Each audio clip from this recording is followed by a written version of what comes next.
I touch number 2, let me even say this again. I help somebody who is going through an addiction. It just dropped in my spirit now. It's only on very few occasions that addictions are broken by impartation. And the people that have the power to break addiction through impartation are not just anointed. They are those who are able to live above that thing.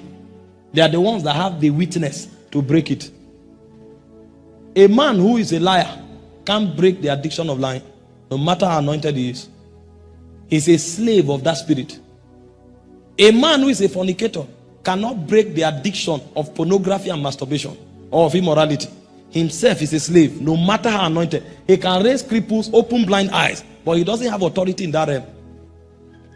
That's why when there's an addiction, the first thing to look out for is not somebody to pray for you. It's number 1, to starve that addiction. Because what energizes that addiction is what you hear and see. If you starve that addiction for a long time, the power will die. And the connection that addiction has to your brain. Because for every addiction, there are neurotransmitters that have been trained to create hormones that power it. When you starve it for a long time, those neurotransmitters will become dormant. And then you have the spirit to deal with. And the second way to address an addiction is to begin to hear contrary realities and see contrary realities. When you do it for a long time, your mind will be renewed. The spirit will no longer have the manipulative power over your mind. It's when these two things are done that you'll be able to cast out the demons and be free from the addiction.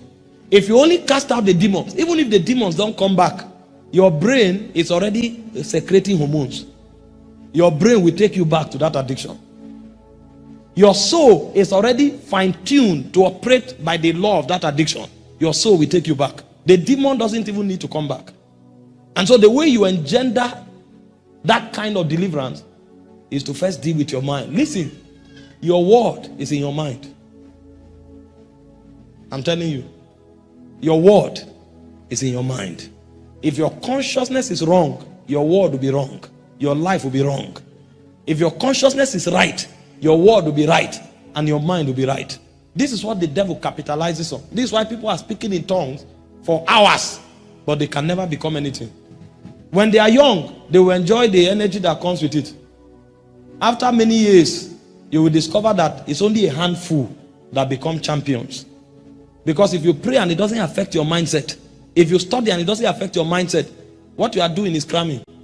That's the difference between a brilliant child and an intelligent child.